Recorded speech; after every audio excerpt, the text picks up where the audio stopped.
তখন থেকে মহারাজ কি লিখছেন খাতায়? মনে হচ্ছে সকাল থেকে চিন্তা ওনার মাথায়। হ্যাঁ, তাই মনে হচ্ছে। আমাদের সাথে কোনো কথাই বলছেন না, শুধু লিখে চলেছেন। একজন মানুষ মনোযোগ দিয়ে কাজ করছেন আর তোমরা ক্রমাগত বকে চলেছো। না, আসলে মহারাজ কি কারণে চিন্তিত সেটা জানতে না পারলে আমাদেরও চিন্তা হয় বই কি।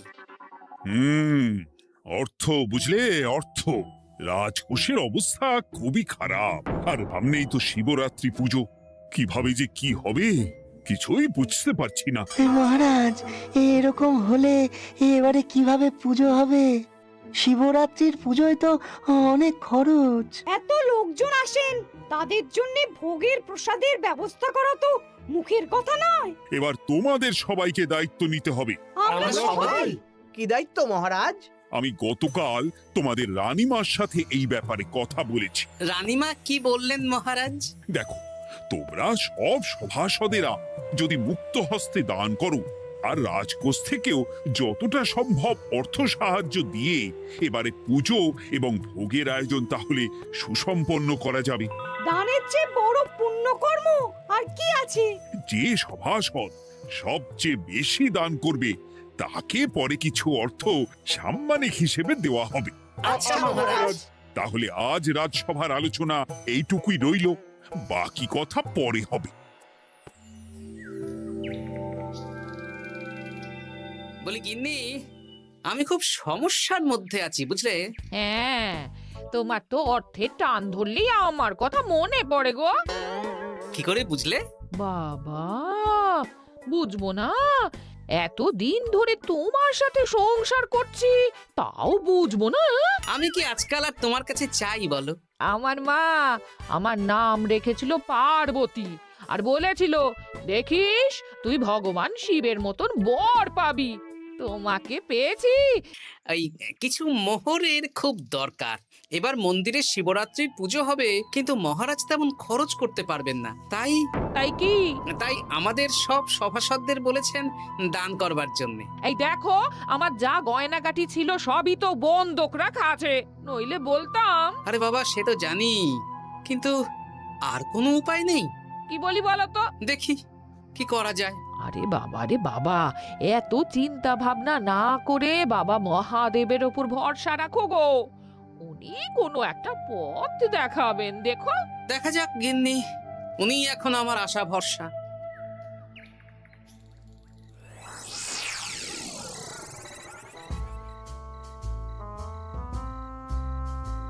আরে মন্ত্রী মশাই, আপনি তখন থেকে শুধু এদিক ওদিক করছেন কেন বলুন তো? তা কি করব?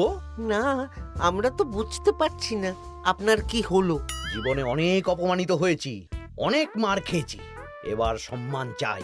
আর কেউ সম্মান না করলেও আমরা কিন্তু আপনাকে বেশ সম্মান করি মন্ত্রী মশাই। তোদের সম্মান আর মহারাজের সম্মানের মধ্যে অনেক পার্থক্য আছে। না, ওই ছোট মুখে বড় কথা বলছি মন্ত্রী মশাই, ক্ষমা করবেন। হ্যাঁ, মহারাজ আপনাকে কেন সম্মান করবেন? সামনে শিবরাত্রি, প্রত্যেক বছরের মতন এবছরেও গ্রামের মন্দিরে রাজবাড়ির তত্ত্বাবধানে পুজো হবে, আর সেই পুজোয় আমাকে দান করতে হবে। তা করুন, আপনার কি অর্থের অভাব নাকি? আরে বাবা, সব অর্থ দিয়েই তো তোদের গিন্নিমার গয়না বানিয়ে দিয়েছি, আমার হাতে আর আছে কই? ও, এই সামান্য ব্যাপার। আপনি মাছের তেলে মাছ ভাজুন। হ্যাঁ, আমিও তো তাই বলতে চাইছি। খোলসা করে বলতো তুই কি বলতে চাইছিস? মানে আমি বলতে চাইছি, আপনি আমাদের দায়িত্ব দিন, আমরা রাজ্যবাসীদের থেকে চাঁদা তুলবো, ভিক্ষে করব। আরো অনেক কায়দা করে অর্থ উপার্জন করে আপনার হাতে দেব, আর সেই অর্থ আপনি নিজের বলে চালিয়ে দেবেন। ব্যাস, তাহলে তো আমার 90% চিন্তাই মাথা থেকে নেমে গেল। ব্যাস, আর কোনো চিন্তা নেই।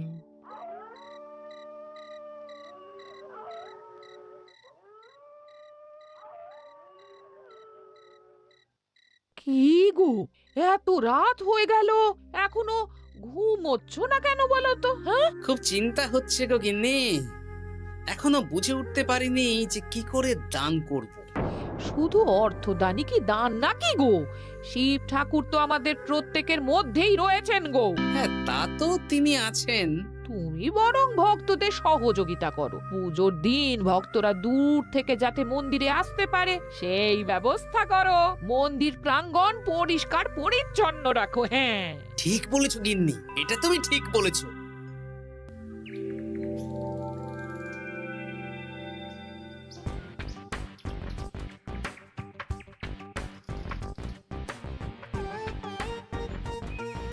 এই যে বাড়িতে কে আছেন? মন্ত্রী মশাই বলুন।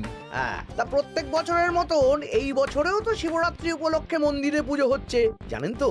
হ্যাঁ, সে তো জানি, কিন্তু আমার গিন্নির পায়ে এত ব্যথা যে এবারে আর জল ঢালতে যেতে পারবে বলে তো মনে হয় না। তাতে কি, আপনি দান করুন, বাবা দূর থেকে আশীর্বাদ দিয়ে দেবেন। দান? তা কিসের দান? এত ধুমধাম করে পুজো হবে, তার দান। এ কি, এতদিন ধরে মন্দিরে তো দান দেওয়ার কোনো ব্যাপার ছিল না। এবার আছে। দান করা সবচেয়ে বড় ধর্ম। আহ, আমরা বুড়ো বুড়ি খুব অল্প অর্থে সংসার চালাই। আমাদের ছেলে যেটুকু পাঠায় তা দিয়েই চালাই। আমরা আর কি দান করব মন্ত্রী মশাই? দরকার হলে কদিন না খেয়ে থাকবেন, বাবার নামে উপোস করবেন, আর যে দান করবে না আমি তাকে এই রাজ্যে থাকতে দেব না। ওরে বাবা রে, দিচ্ছি দিচ্ছি দিচ্ছি। আর শুনুন, এই দানের ব্যাপারটা যেন 5 কান না হয়, নইলে কিন্তু।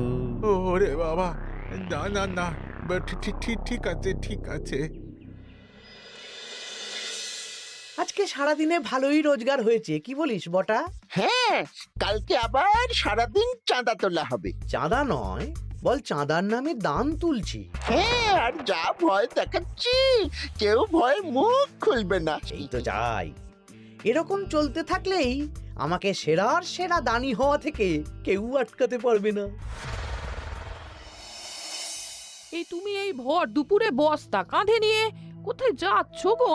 একটু জঙ্গলের দিকে যাচ্ছে গিন্নি, শুকনো কাঠ নিয়ে আসি। পুজোর দিন তো ভোগের রান্না করতে জ্বালানি লাগবে, দেখি শুকনো কাঠ নিয়ে রাজবাড়িতে দিয়ে আসবো।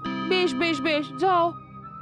হে দেবাদিদেব মহাদেব, তুমি একটু দেখো বাবা।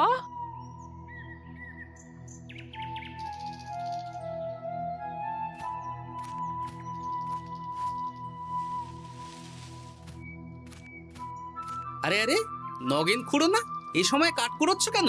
কি আর করব গোপাল, কাঠ কুড়িয়ে নিয়ে যাচ্ছি, এবার এগুলো হাটে বেচবো। সে কি গো, তোমার ছেলে তো শহরে চাকরি করে বলেছিলে, এ মাসে সে অর্থ পাঠায়নি? সে তো পাঠিয়েছিল বাবা, কিন্তু আর ভাগ্যের পরিহাস, কি বলবো বলো। কি হয়েছে, কোনো সমস্যা নাকি?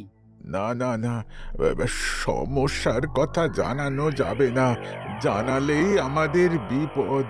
আরে কি হলো, চুপ কেন? কি গো খুড়ো, কিছু বলো। কাউকে বলবে না তো বাবা? না না, বলো না, আমি কাউকে বলবো না, আমাকে বিশ্বাস করতে পারো। আসলে আজকে সকালে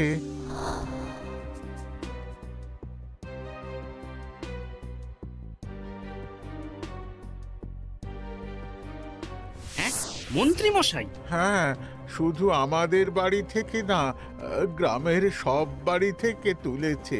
ঠিক আছে খুড়ো, তুমি নিশ্চিন্তে থাকো। আর আমার চিন্তার শেষ নেই। আমার গিন্নির কদিন ধরে এত পায়ে ব্যথা যে এবারে অতটা হেঁটে মন্দিরে বাবার মাথায় দুধ ঢালতে যেতে পারবে না। ঠিক আছে, তুমি একদম চিন্তা করো না, আমি দেখছি কি করা যায়।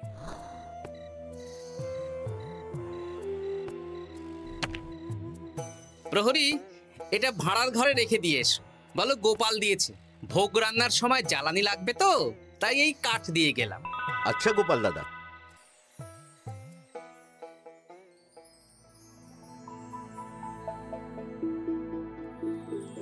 তারপর সবাই কিছু অর্থের যোগান করতে পারলে মহারাজ, আমি 5 মোহর অর্থ সাহায্য করতে চাই।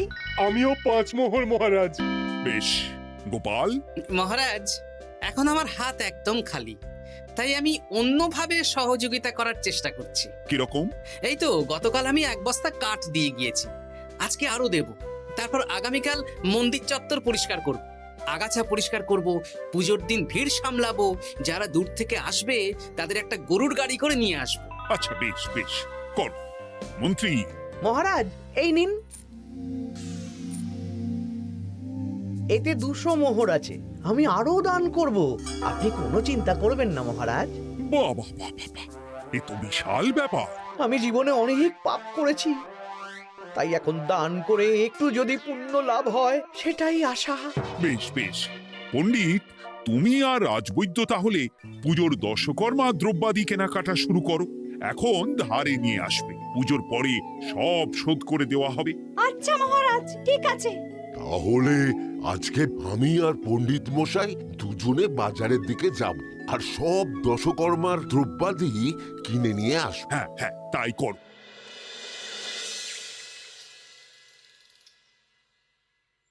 এই ঘটা পুঁটির বাবা একটা কানা করিও চাঁদা দেয়নি। হ্যাঁ, আমার মাথায় একটা বুদ্ধি আছে। কি বুদ্ধি? দেখ, ওদের বাড়ির বাইরে একটা শাড়ি ঝুলছে। শাড়িটা দেখে খুব একটা ওই পুরানো মনে হচ্ছে না। ওটা হাত সাফাই করে বাজারে বেচে যা অর্থ পাবো সেটাই মন্ত্রী মশাইকে দেব, তাই তো? একদম তাই।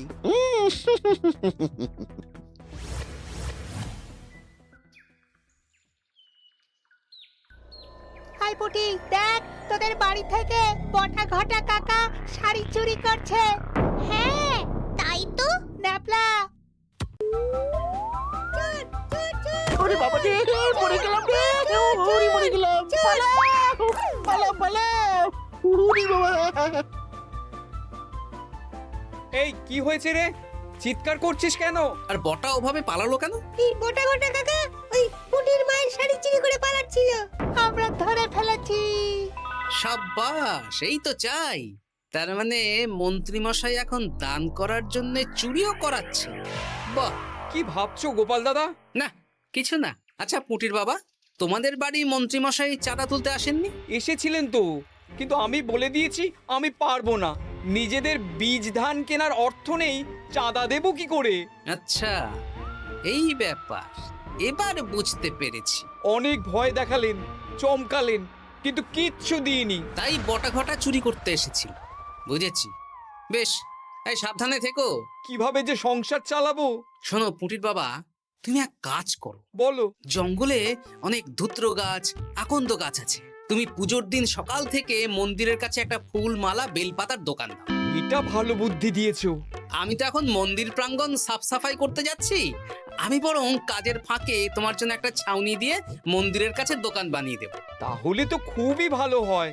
এই পুটি, তোরাও আমার সাথে চল, হাতে হাতে সাহায্য করবি। চল চল চল। চলো গোপাল দাদু।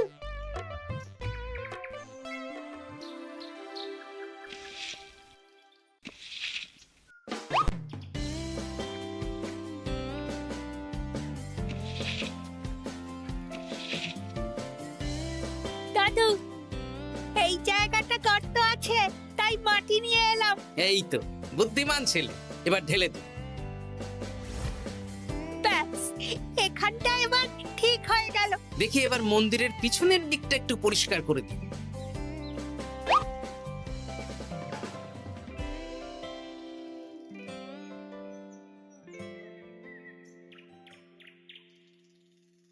জয় মহাদেব।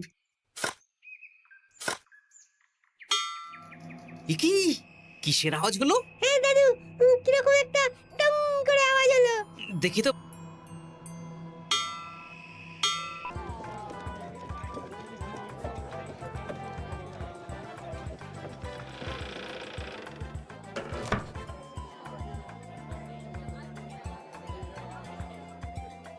আসুন খুড়িমা, আপনি আসুন।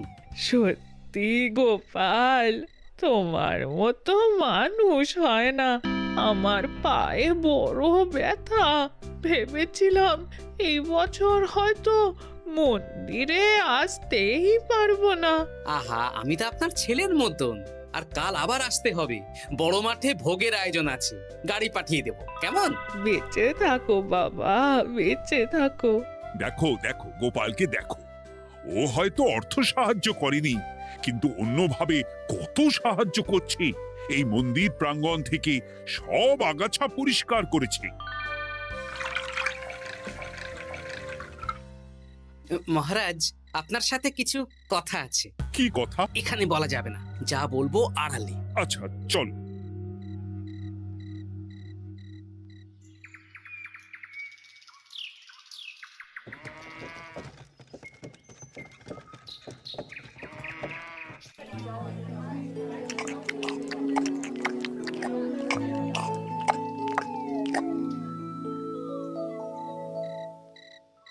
আজ সান্ধ্য সভায় সবাইকে আমি ডাকলাম, তার একটাই কারণ। কি কারণ মহারাজ? কি বলবেন আজ? গতকাল শিবরাত্রির পুজো আর আজ বেলার পুজোর ভোগ গ্রহণ পর্ব বেশ ভালোভাবেই সুসম্পন্ন হলো। এতে আমি খুব খুশি ও শান্তি পেয়েছি। তাই মহারাজ আমাকে সম্মান প্রদান করবেন, তাই তো? আমার মনে হয় আমি সবচেয়ে বেশি দান করেছি। না, তুমি তো কোনো নিঃস্বার্থ দানই করনি। মানে আমি যে কত মোহর দিলাম। ওগুলো তো লোকজনকে ভয় দেখিয়ে দানের নামে চাঁদা তুলে দিয়েছো। সেরেছে, সব জেনে গেছেন। হ্যাঁ, সেই জন্য সম্মান নয়, তোমাকে শাস্তি দেওয়া হবে। ওরে বাবা রে, ভুল হয়ে গেছে, ভুল হয়ে গেছে। ক্ষমা করুন মহারাজ, ক্ষমা করুন। এসব ক্ষমার অযোগ্য ভুল। যাই হোক, মহাদেবের কৃপায় মহাদেবের পুজো হয়েছে। তুমি যে অর্থ লোকজনের কাছ থেকে তুলেছিলে সেটা লোকজনের মধ্যেই বিলিয়ে দেওয়া হবে। তাহলে পুজোয় যা খরচ হলো তার বকেয়া কিভাবে মেটাবেন? সেটার ব্যবস্থা তো স্বয়ং মহাদেব করেছেন মন্ত্রী মশাই। হ্যাঁ, মহাদেব কিভাবে? আমি একদিন বিকেল বেলা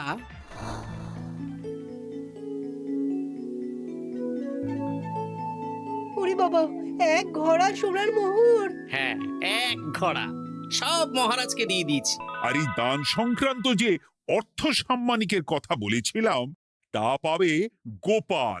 ধন্যবাদ মহারাজ। তবে মন্ত্রীমশাই যে অর্থ লোকজনের কাছ থেকে বলপূর্বক তুলেছেন সেটা দিয়ে গরিব চাষি ভাইদের বীজ কেনার অর্থ দান করা হবে। আর মহাদেবের কৃপায় যে এক ঘোড়া মোহর পাওয়া গেছে তা দিয়ে বকেয়া মেটানো হবে। সাবাস গোপাল, সাবাস। এই না হলে আমার গোপাল। সাধু সাধু! আর মন্ত্রীমশাইকে কি করা হবে? ওকে কাল শাস্তি দেওয়া হবে।